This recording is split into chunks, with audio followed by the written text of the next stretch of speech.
Jadi sebenarnya tindakan Quraisy yang semakin reaktif, semakin kasar, itu kan menimbulkan simpati. Dan kemudian ya Umar kan tadinya sudah di puncak juga kan, yang kita tahu mau membunuh Rasulullah SAW, tapi kemudian malah terketuk jadinya kan. Ini salah satu tentara Allah yang lain. Iya dong. Yang secara tidak ada yang terpikirkan gitu. Iya dong. Orang Quraisy aja waktu itu kan otomatis nggak terlintas kan. Lah kan Umar itu dibilang sama Laila binti Abi Hasma dengan suaminya itu.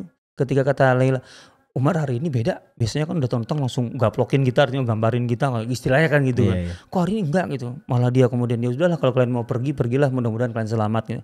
Kata suaminya apa kan? Kau pikir Umar mau masuk Islam? Nggak mungkin sebelum tuh keledai bapaknya masuk Islam. Kan orang nggak kebayang gitu. Kayak orang tuh mikirnya mustahil gitu. Mustahil. Tapi kan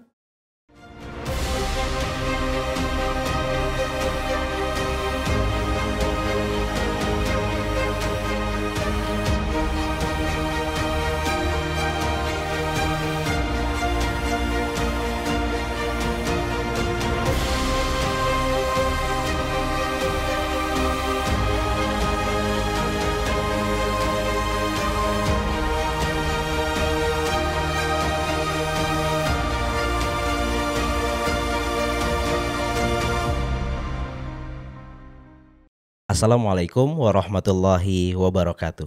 Kembali lagi di channel Sirah TV, channel yang menyajikan kajian sirah nabawiyah dan sejarah peradaban Islam. Nah, kali ini kita akan kembali membahas tentang pentingnya kronologi dalam belajar sirah nabawiyah. Nah, sebagai contoh ada tiga kisah yang mana kalau kita baca secara terpisah tuh kok kayaknya nggak nyambung gitu ya. Nah, padahal kalau mungkin kita agak sedikit mempelajari dengan baik, kita agak teliti gitu ya. Ini sebenarnya ada kaitan erat antara satu kisah dengan kisah-kisah yang lainnya. Dan tentunya kita akan mencoba belajar kembali dengan guru kita, guru yang tentu sering kita atau selalu kita tunggu-tunggu kajiannya. Kita sapa terlebih dahulu. Assalamualaikum Ustadz Asep Sobari. Waalaikumsalam warahmatullahi wabarakatuh. Ustadz Ridho, apa kabar? Masya Allah, alhamdulillah Ustadz. Gimana antum juga sehat ya Ustadz ya? Alhamdulillah sehat. Kita hari ini pengen belajar nih Ustadz. Yang jelas hari ini mulai hujan di Depok. Alhamdulillah Ustadz. Allahumma shayyiban nafi'an. Amin. Tapi tadi di rumah saya, padahal deket Depok Ustadz. Tapi kok belum turun hujan tuh Ustadz. Wah, kurang walinya kali ya. Wah, padahal udah banyak wali murid Ustadz. Khair. Aduh. Baik Ustadz, hari ini kita mau belajar. Saya sering membaca beberapa literatur sirah nabawiyah. Ada 3 kisah. Kalau dibaca sendiri gitu ya, apalagi kalau baca buku nggak ada tuntunan gurunya tuh agak bingung sebenarnya Ustadz. Apalagi sebelum tidur bacanya ya. Nah, udah agak remeng-remeng gitu Ustadz. Tinggal 5 menit udah nggak masuk. Iya. Udah tinggal pikirannya tuh udah ke mimpi-mimpi gitu. Waduh, ngeri. Nah, ini ada 3 kisah yang sering kalau kita baca itu kok nggak nyambung gitu ya. Iya. Sebenarnya ada kaitan eratnya nggak sih Sat? Jadi kisah tentang hijrah ke Habasyah. Oke. Kemudian kisah tentang Darul Arqam. Yang sebenarnya sering kita dengar nih, Darul Arqam itu apa gitu kan. Kemudian kisah tentang masuk Islamnya Hamzah dan Umar. Nah, itu apakah ada korelasi, ada kaitan erat antara satu kisah dengan yang lainnya atau seperti apa, Ustaz? Baik, bismillah, alhamdulillah, wassalatu wassalamu ala rasulillah wa ala alihi wa sahbihi wa ala ma ba'd. Ya ini kisah-kisah ini berdekatan sebenarnya kan. Kalau kita dalam buku itu pasti di awal-awal lah. Tema-temanya tuh sebenarnya nyambung gitu Ustaz ya. Tapi kalau dibaca tuh kayak nggak nyambung gitu Ustaz. Ya bacanya tuh mungkin 2 halaman terus kemudian tutup. Coba kalau selesai gitu. Bener juga Ustaz, bener juga. Artinya baru 2 halaman tutup ya otomatis terpisah lah dengan yang lain gitu kan. Nah, yang jelas ini kan ada di awal nih. Artinya di awal periode Mekah kan. Oke. Jadi setelah Rasulullah SAW berdakwah secara terbatas, gitu, membatasi dakwahnya kepada individu-individu tertentu, kan kemudian beliau masuk ke fase dakwah secara terbuka, gitu Jariyah, gitu ya. Dimana kemudian di situ terseliplah, gitu ya, Darul Arqam, gitu, kan. Kemudian tidak lama setelah itu hijrah ke Habasyah. Oh. oke kan? Hmm. Kemudian tidak lama setelah hijrah ke Habasyah, dan itu pendek-pendek semua itu. Itu Hamzah dan Umar masuk Islam. Artinya pendek-pendek tuh mungkin jaraknya dalam 1 tahun 2 tahun. Di situ ya, maksudnya dalam bukunya pun saya yakin itu nggak artinya paling di jangka puluhan halaman lah. Artinya mungkin 20-30 halaman itu sudah ada mencakup semuanya. Iya betul. Itu artinya sangat dekat dari segala sisinya sebenarnya. Ya. Nah, memang ini bagi siapapun yang belajar dan mengajar sirah nabawiyah, jangan lupakan aspek kronologis ya. Oke. Karena kalau kita tidak mengerti kronologi, kita akan bingung untuk menempatkan satu peristiwa, apalagi untuk menganalisa kemudian ya. Oke. Karena sangat mungkin satu peristiwa itu gitu terjadi di tahun kapan, kemudian nyambungnya dengan tahun kapan, kan gitu loh. Oke. Atau terjadi di mana, kemudian sambungannya nanti di mana lagi kan gitu. Oke. Afan mungkin gini saja. Sebenarnya selama ini kalau kita belajar atau mengajar sirah nabawiyah, itu kita tahu kronologinya, itu kita sebenarnya tahu set gitu ya. A, B dan C gitu ya. Tapi Iya. terkadang mungkin bingungnya itu karena kita literatur yang mungkin ada atau mungkin yang jamak ditemui oleh pemirsa gitu Sat.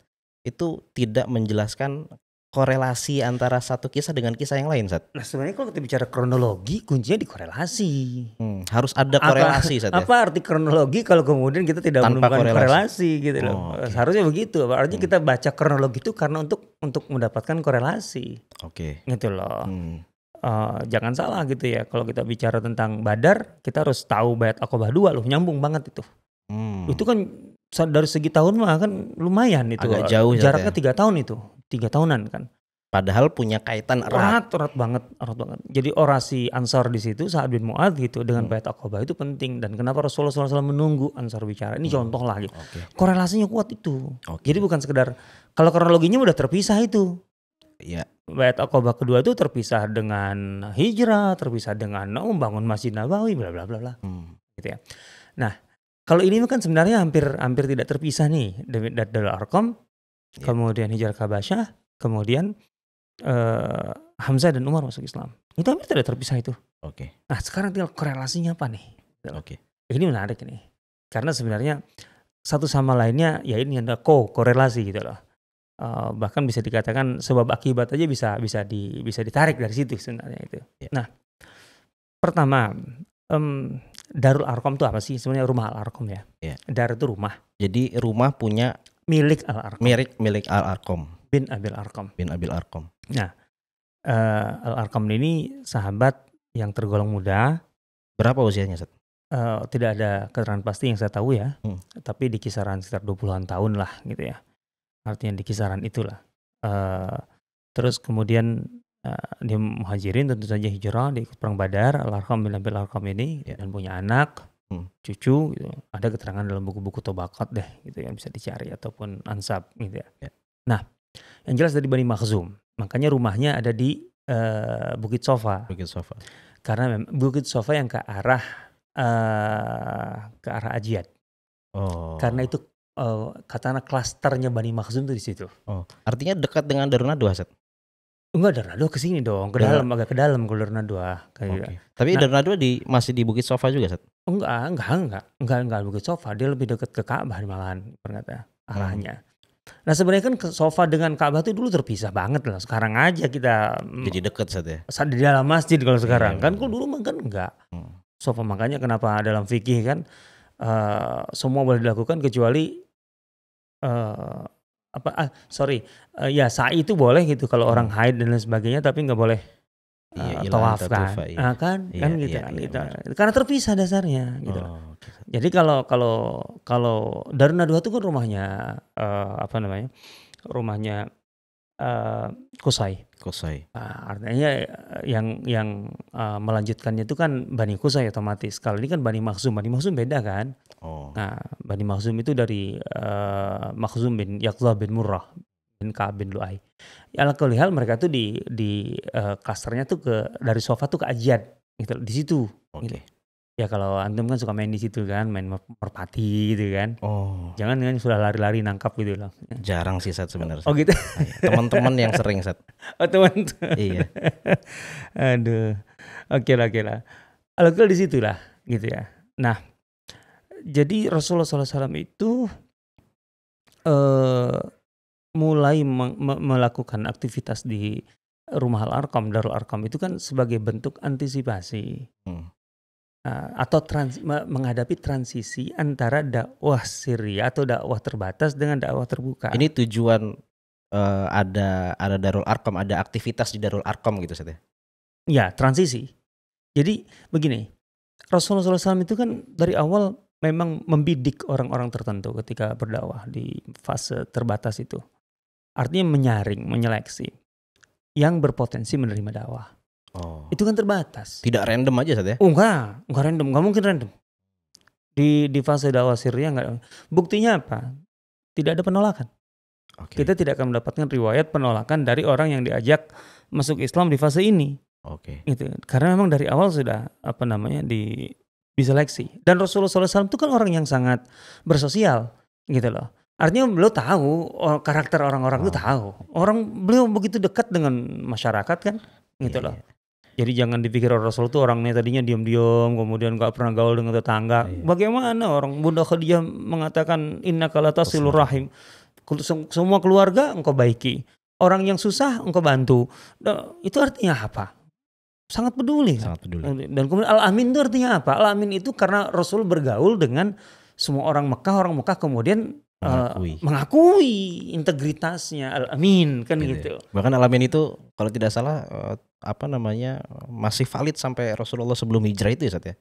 Ya sampai kapan-kapan sebenarnya tidak ada pembatasan. Ya artinya ada aktivitas yang menunjukkan memang Rasulullah benar-benar tetap mendapatkan predikat Al-Amin sekalipun mungkin sudah ada perbedaan. Bukan sekedar predikat. Artinya secara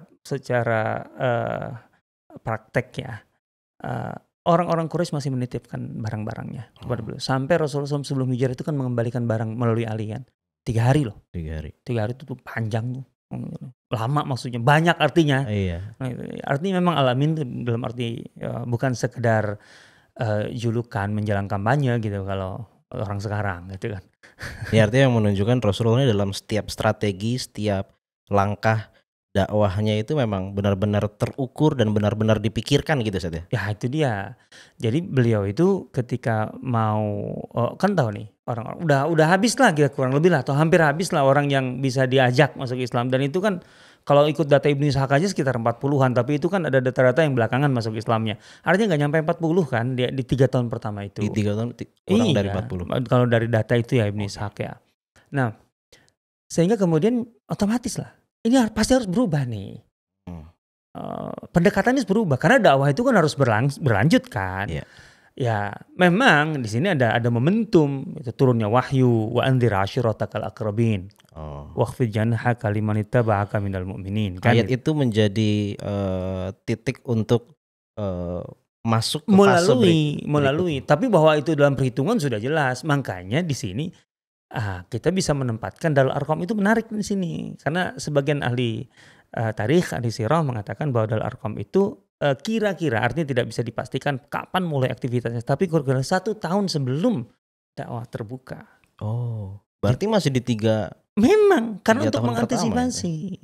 Karena gini, ketika mulai dakwah terbuka, berarti kan Rasulullah SAW akan sibuk langsung berhadapan-hadapan dengan orang-orang yang potensinya menolak. Oke. Kan potensi menolak. Kalau sudah menolak gitu, mending kalau menolaknya kalem. Menolaknya dengan kerasan gitu. Nah, itu dia. Kan berarti Rasulullah akan disibukkan dengan benturan-benturan kan. Nah Rasulullah SAW itu menghadapi itu secara pribadi sendirian. Paling dibantu Abu Bakar gitu. Tapi yang lain disuruh tiarap semua kan. Karena jangan sampai melebar ini. Ini kan menjadi PR besar bagi Rasulullah SAW kalau melebar dari awal kan.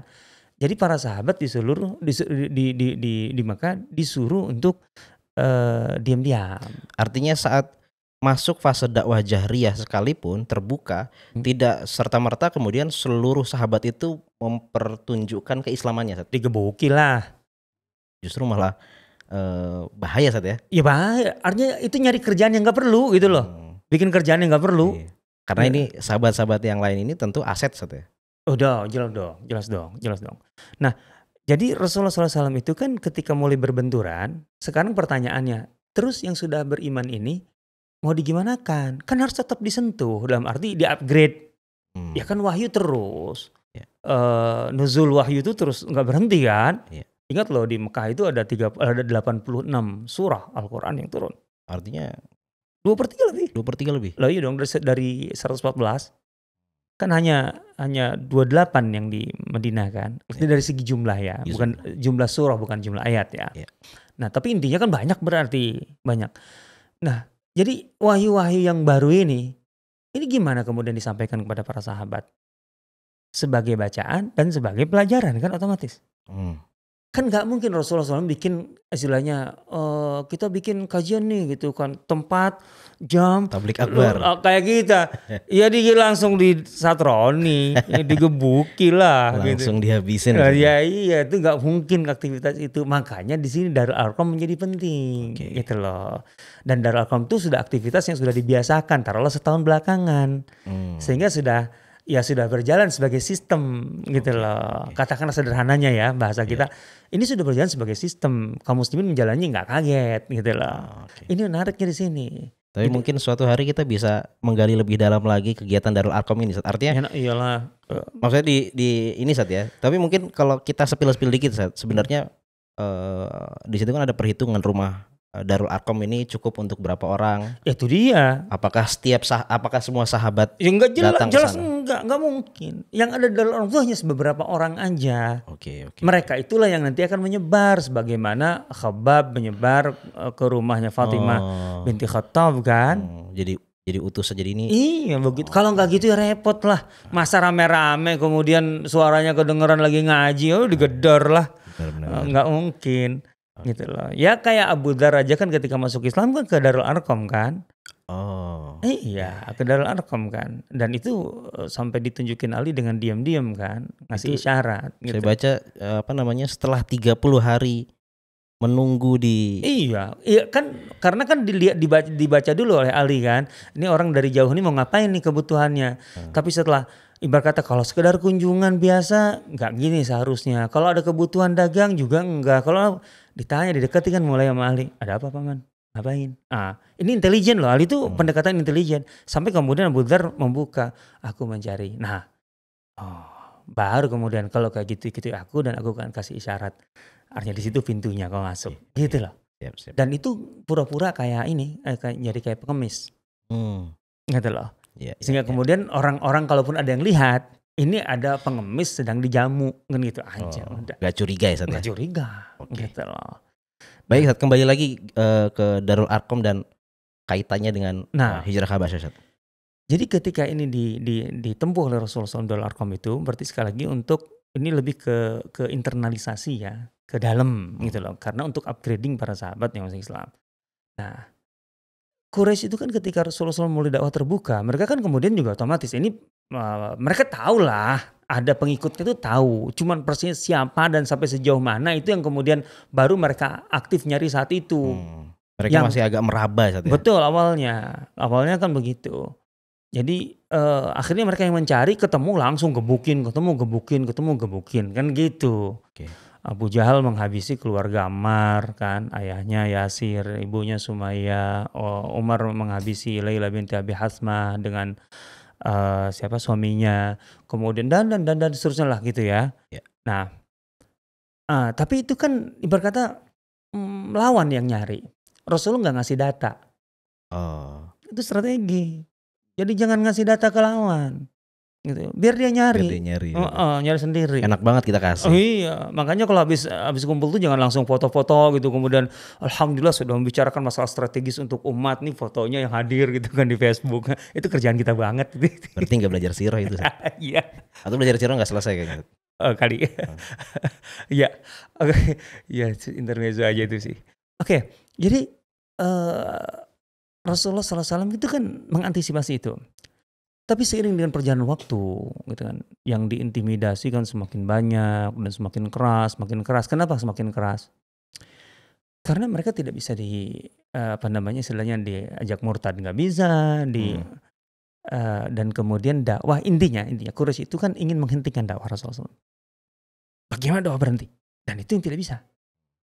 Dakwah tidak bisa berhenti. Artinya Rasulullah melanjut terus. Quraisy itu bingung. Coba aja dibaca ini mulai dakwah jahriyah itu sudah mulai. Quraisy itu sudah kumpul, tokoh-tokohnya kumpul di rumahnya Walid bin Mughirah, kemudian rame-rame datangi Abu Thalib, sekali, 2 kali, 3 kali, pendekatan persuasi mereka gagal semua. Berbagai cara. Gitu lah.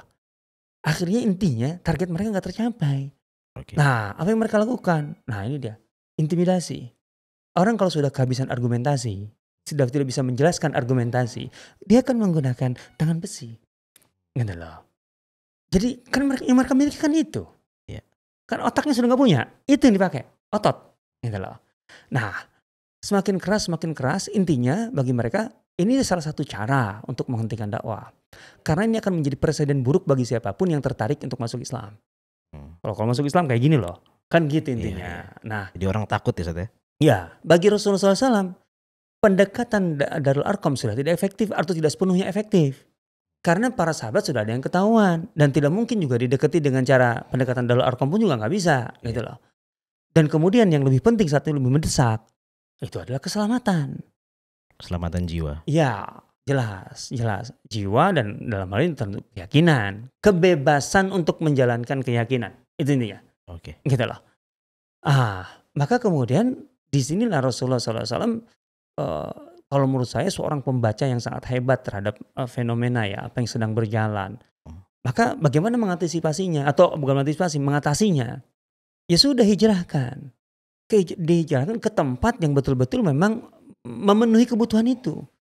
Darul Arqam sudah tidak lagi bisa memenuhi kebutuhan itu dan kemudian harus hijrah, tapi hijrah ke tempat yang memang memenuhi itu. Makanya kenapa ke Habasyah? Habasyah di luar kendali Quraisy. Di samping ada opsi-opsi yang lain.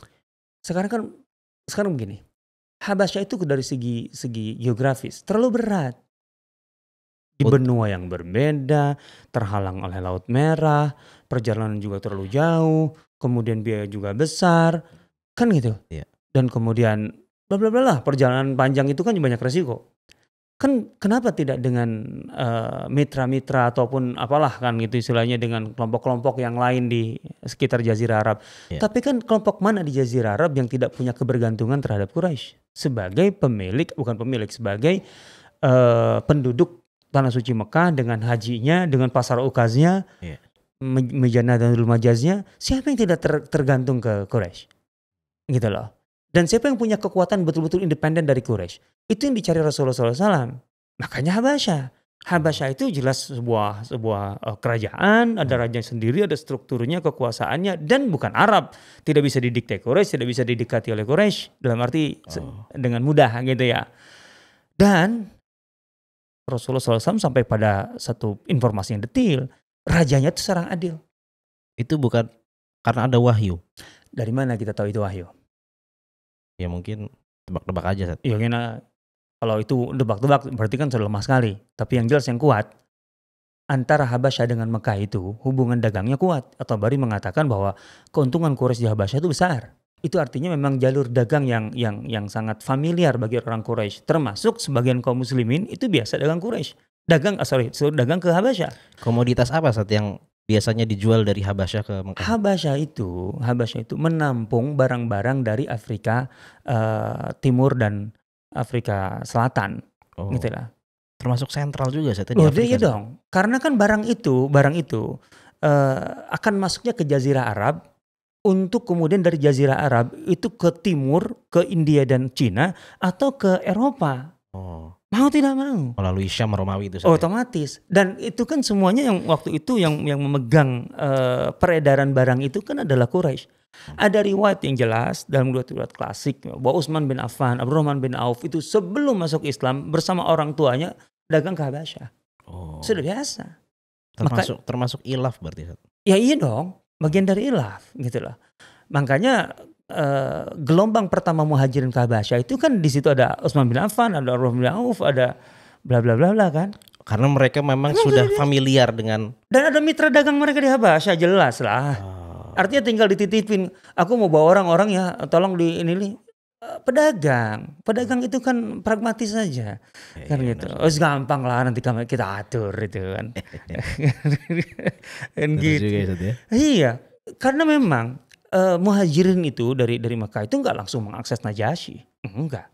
Kalau kita baca riwayatnya, nggak mengakses Najasyi. Enggak kulon nuwun nyampe sono tuh kulon nuwun sama Najasyi itu enggak. Atas dasar apa? Kekuatan apa? Kalau Rasulullah tidak punya kekuatan istilahnya diplomatik yang resmi. Sebagai apa kan? Nggak ada. Yang ada adalah jaringan dagang para pengusaha. Dan pengusaha itu penting. Karena penguasa dengan pengusaha itu kadang-kadang susah membedakannya.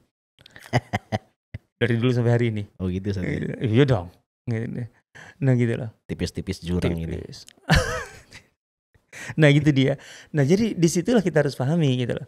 Jadi Rasulullah SAW itu tahu sampai informasi sampai titik itu, gitu loh, bahwa rajanya itu Najasyi itu seorang yang adil dan dia tidak menghendaki, tidak mungkin menerima siapapun dizalimi di bawah kekuasaannya. Oh ini mungkin kalau bisa dicari informasinya, ini informasi ke Rasulullah bahwa Najasyi ini orang adil, ya dari misal mungkin dari Utsman bin Affan atau Ya Abdurrahman bin sangat Auf. mungkin dan pasti terkenal lah gitu loh. Oke. Yang penting kan titik itulah bahwa dia adalah seorang adil dan dia tidak akan menerima ada siapapun yang dizalimi di negerinya. Oke. Maka ketika kaum muslimin ke sana, yang paling penting itu kaum muslimin dalam hal ini kemudian Ja'far bin Abi Thalib bisa menarasikan bahwa kami itu dizalimi dan memang fakta. Nah, kan kalau kita baca dialog, nah ini mungkin kita harus bahas khusus nih dialog riwayat Ummu Salamah itu yang dialog Ja'far dengan Najasyi yang ayyuhal malik innakunna qauman ahla jahiliyah dan seterusnya. Kami dulu jahiliyah itu sejelek gini. Kemudian seorang nabi muncul, kami beriman padanya dan mengajarkan kebalikan dari jahiliyah bla bla bla bla bla. Setelah kami menjadi lebih baik, fa'ada alaina qaumun. Ini orang-orang ini malah memusuhi kami.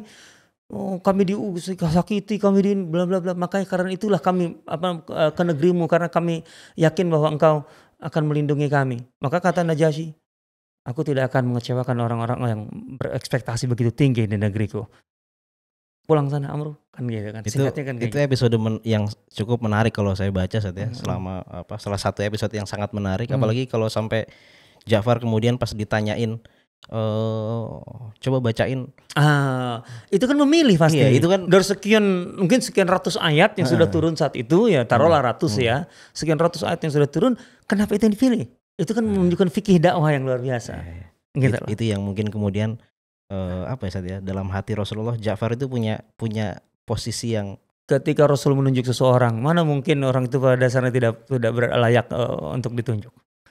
Itu lain lagi dah, nanti materi lain lagi deh, karena itu detail dan masuk detail. Tapi kita sedang membaca kronologi. Siap. Jadi kemudian kebutuhan gitu, yang mendesak di Mekah yaitu untuk mendapatkan perlindungan. Karena bagi Rasulullah SAW ini penting, ini aset loh, ini bibit. Ini bibit, ini embrio dari umat Islam, umat Muslim yang dibangun oleh beliau dalam posisi terancam. Namanya bibit itu kan harus dijaga betul lah gitu loh. Jangan sampai masa tumbuhnya terganggu, nanti hasilnya jelek kan. Maka betul-betul dilindungi oleh beliau dengan cara dihijrahkan ke Habasyah. Gitu. Kan didapat sudah dengan begitu ketika di Najasyi. Bayangkan yang terakhir itu Ja'far kan pulangnya tahun 7. Bergabung dengan Rasulullah SAW tahun 7 Hijriah. 7 Hijriah. Saat perang Khaybar. Tahun 7 Hijriah, artinya 15 tahun di sana. Cukup lama ya, Ustaz ya? Lama. Dan lama dalam arti lama di sini bukan sekedar lamanya, tapi mendapatkan betul-betul katakanlah bahkan mendapat perlindungan hukum. Kalau kita baca antum syuyumun fi ardi. Dapat suaka gitu Ustaz. Mansabakum ghurim. Itu kan jelas. Mansabakum ghurim itu kan undang-undang, diproteksi oleh undang-undang oleh Najasyi. Siapapun yang menyakiti kalian akan aku denda. Karena ada undang-undang yang melindungi mereka. Sehingga mereka bisa aktivitas nyaman, tenang dan bisa bahkan beraktivitas lebih dari sekedar ekspektasinya yaitu dapat keamanan. Buktinya kan Najasyi masuk Islam. Itu lain lagi deh. Oke deh. Nanti deh. Ini banyak banget nih yang sebenarnya pengen banget kita bicarain gitu ya. Tapi nanti kita kan sekarang baca kronologi nih. Oke. Nah, sekarang kita kaitannya dengan Hamzah dan Umar masuk Islam. Kan yang jelas Amr bin As dan Abdullah bin Abi Rabi'ah itu kan gagal. Delegasi Quraisy. Ini delegasi yang diperintahkan oleh tokoh-tokoh Quraisy untuk otomatis lah gitu kan. Itu kan ini kan juga sisi lain menarik sekali ya. Rasulullah SAW itu bukan sekedar apa istilahnya mencarikan tempat yang aman bagi para sahabat, tapi sambil hijrah, sambil menghindar, sambil nendang. Oh. Quraisy orang kelimpungan loh. Bayangkan mereka sampai mengirim duta untuk langsung berdiplomasi di level paling tinggi dengan Najasyi. Itu artinya apa? Itu kan berarti sangat mendesak dong. Emergency. Kenapa? Karena Quraisy itu kan ketakutan. Dakwahnya Rasulullah SAW itu terus berkembang. Lah dulu mereka mencoba untuk menghentikan arus perkembangan dakwah itu dengan mengintimidasi orang-orang yang lemah ini, gitu loh. Oke. Sehingga kan nanti yang tertarik masuk Islam itu, lihat nih kalau masuk Islam kayak gini kalian nih. Nah sekarang orang kayak ini nggak ada di Mekah, ya kan? Aman sudah. Rasulullah bisa lanjut, sallallahu alaihi wasallam kan. Oke. Nah, Quraisy semakin kelimpungan kan. Nah, tokoh-tokoh elit mereka kayak Abu Jahal dan lain-lain itu isinya gelap mata deh, membabi buta, Semakin sporadis. beringas ya. Semakin beringas, betul. Yang paling jelas itu kan riwayat yang dia kemudian menghentikan Rasulullah SAW di dekat rumah Abdullah bin Judahan itu. Ya. Dan kemudian ada dua riwayat sih, ada yang mengatakan sampai batasnya sampai hanya menghina habis-habisan, fa ini sababtu ibna akhihi sabban qabihan, kan sampai kayak gitu. Tapi juga dari riwayat mengatakan sampai memukul Rasulullah SAW dan Rasul diam. Kalau memang riwayat ini sebenarnya tidak bertentangan, bisa jadi memang sangat nggak bertentangan. Artinya selain diejek itu juga dilukai gitu. Artinya muhtamal al-jama' kan bisa digabungkan itu riwayat itu gitu ya. Dan saya rasa reaksi Hamzah menunjukkan memang itu udah sangat-sangat keterlaluan gitu lah. Hamzah itu kan paman. Paman itu kan pada dasarnya bisa melindungi kapanpun.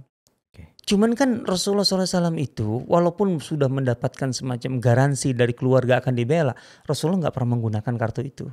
Tapi pada saat itu Hamzah mengetahui informasi itu, melihat sendiri atau ada informasi? Kan, kalau dari riwayat Ibnu Ishaq kan dia baru pulang dari berburu. Nah dia dihentikan oleh seorang pelayan di rumah Abdullah bin Judahan. Abdullah bin Judahan sudah meninggal. Dia bilang, andai saja engkau tadi ada di sini, aku melihat ponakanmu itu diperlakukan buruk sekali oleh Abu Jahal itu. Wah, ini kan sebenarnya udah puncak nih, karena Abu Jahal kan udah sekian kali kan sebenarnya. Ini puncak, makanya kan Hamzah itu turun kan itu dekat sofa kan, turun ke Ka'bah dan nyari Abu Jahal Sat. Iya, ini dulu dia tawaf dulu. Kebiasaan kan orang Mekah pasti tawaf dulu. Gitu. Pulang tuh pasti tawaf Sat ya? Iya, masih tawaf gitu. Biasanya kan dia kalau pulang itu sambil tawaf itu sambil nyapa. Kan di situ ada kelompok-kelompok Arab itu, Quraisy itu kan kumpulnya di situ. Ya. Ini nggak nyapa sama sekali, diam. Fokus ke Abu Jahal. Abu Jahal gitu tawa-tawa itu. Didatangi langsung dihantam jedat gitu sampai berdarah gitu. Ya Hamzah gitu kan. Itu kalau divisualisasi itu. Akan di dalam riwayatnya aja kan langsung sontak itu. Dua kubu tuh langsung berdiri dan siap berbaris. Bani Makhzum siap dengan senjatanya, Bani Hashim dengan senjatanya kan gitu. Loyalisnya Abu Jahal saja. Iya dong, iya keluarganya kan. Itu tinggal di komando dikit aja. Cuma Abu Jahalnya yang kemudian udah biar jangan dilanjutin gitu. Yang penting aku sudah mempermalukan. Takut atau gimana, Sat? Ya jelas mereka tuh takut pada dasarnya. Takut dalam arti kenapa Rasulullah SAW itu ini salah satu sisi. Kenapa Rasulullah SAW itu begitu tidak mudah disentuh oleh orang Quraisy secara fisik terutama. Karena setiap kali upaya untuk menyakiti Rasulullah secara fisik itu kan kemungkinannya akan menyulut perang di tengah masyarakat yang bergantung sepenuhnya kepada dunia dagang dan bisnis. Itu artinya ambyar. Karena butuh keamanan. Stabilitas keamanan lah, kecuali ya hari ini kan hanya perang itu memang untuk didesain untuk keuntungan ekonomi. Tapi kan bagi kebanyakan orang yang untung pasti sedikit, yang ruginya banyak sih. Iya. Gitu loh. Itu masalahnya. Makanya mereka tuh nggak berani untuk memicu itu. Abu Jahal tahu lah, karena posisinya kan dia yang disalahkan pasti, orang jelas-jelas dia yang memulai kan gitu loh. Disitulah Hamzah masuk Islam kan. Artinya di situ terketuk hati Hamzah. Sebenarnya kalau saya sih ya, kalau saya baca riwayatnya, sebenarnya Hamzah itu hanya ingin awalnya kita bicara. Ini kan cara Allah untuk memulai hidayah itu kan macam-macam, nggak sama saat.